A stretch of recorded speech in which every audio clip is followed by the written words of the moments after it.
Hi, this is Ben Kahn for MoodleUserGuides.org. In this video, I'm going to show you how to add a new quiz question into a question bank in Moodle.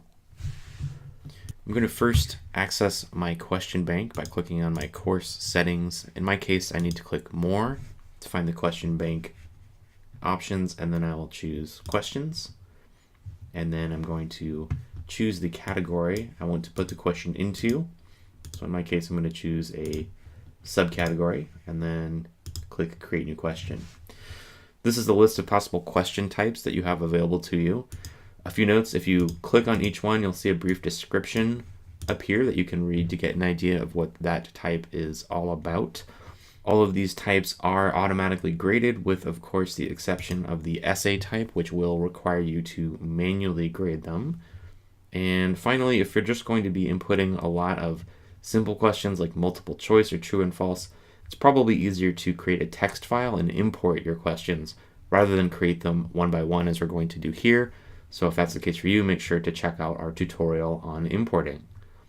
So in this case, I'm going to choose a multiple choice question type and click Add. Okay, I now need to input a question name and then the question text. Those can actually be the same, or you can make the question name more descriptive if you'd rather see that as you're looking through your list of questions. You're choosing the default mark. Normally you're going to leave that at 1. General feedback is any feedback that the student will see regardless if they answer the question correctly or not. I do need to choose if there's a single correct answer or if I want to allow multiple boxes to be checked.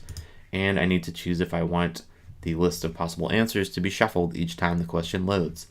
One note of caution: I would recommend that if you have any questions where the correct answer is something like both A and B or both C and D, you need to either rewrite that question so that it's not dependent on the letter or number, or untick the shuffle choices. Okay, so now I'm ready to input my possible answers.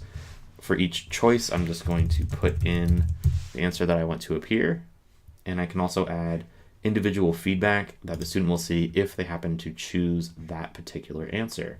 So explaining why something is incorrect or why something was correct. So just putting those in, and when I input the correct answer, I'm going to change the grade to 100% instead of none. Of course, if you have multiple different answers, you need to arrange them so that the correct answers all add up to 100%. So once I've added in all the answers that I want to appear, I'm just going to scroll to the bottom and click Save Changes, and you'll see my new question has appeared in my question bank.